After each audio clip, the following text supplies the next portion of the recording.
सार।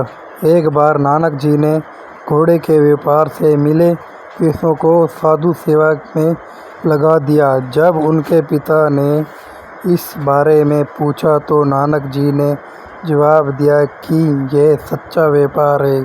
बाद में पिता ने नानक जी को उनके बहनोई जयराम के पास सुल्तानपुर भेज दिया। विस्तार। आज सिखों के पहले गुरु गुरु नानक देव का जन्मोत्सव है। गुरु नानक देव जी ने सिख धर्म की स्थापना की थी। एक बालक जिसने अपना जीवन समाज में व्याप्त बुराइयों को दूर करने में लगा दिया। उन्होंने पारिवारिक जीवन और सुख त्याग कर लोगों की भलाई के लिए कार्य किया।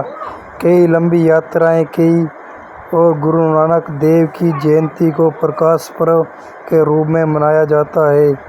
गुरु नानक देव जी के जन्मोत्सव के अवसर पर जानिए उनके जीवन से जुड़ी अहम बातें। ऐसे नानक देव जी एक संत और सिखों के पहले गुरु बन गए।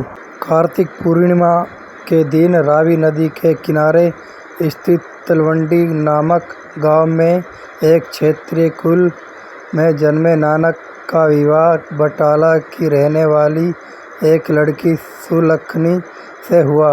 उनकी पत्नी सुलखनी के पिता का नाम मुल्ला था।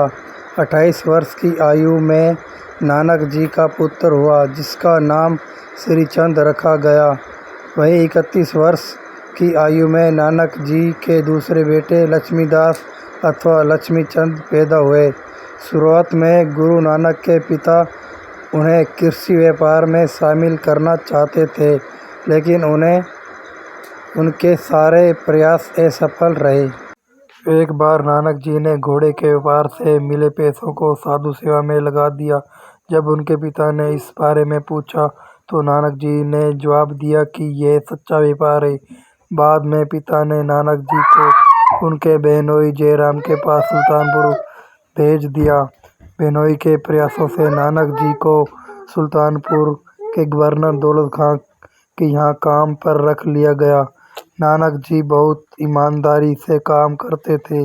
इस कारण जनता के साथ शासक दौलत खां भी नानक से बेहद खुश रहते थे। हालांकि नानक में जन सेवा की भावना हमेशा रही।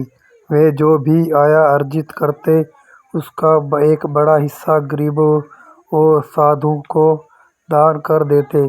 कभी कभी तो पूरी रात परमात्मा के भजन में लीन रहते।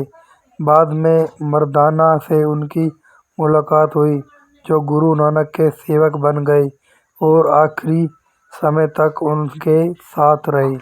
रोजाना सुबह गुरु नानक देव जी बही नदी में स्नान के लिए जाया करते थे।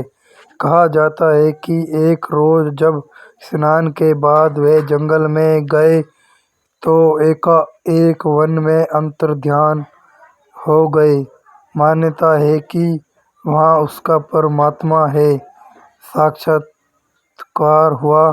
इसके बाद उनके जीवन में बदलाव आया। अपने परिवार की जिम्मेदारी ससुर मुल्ला को सौंपकर गुरु नानक देव धर्म के प्रचार के मार्ग पर चल दिए और एक संत बन गए।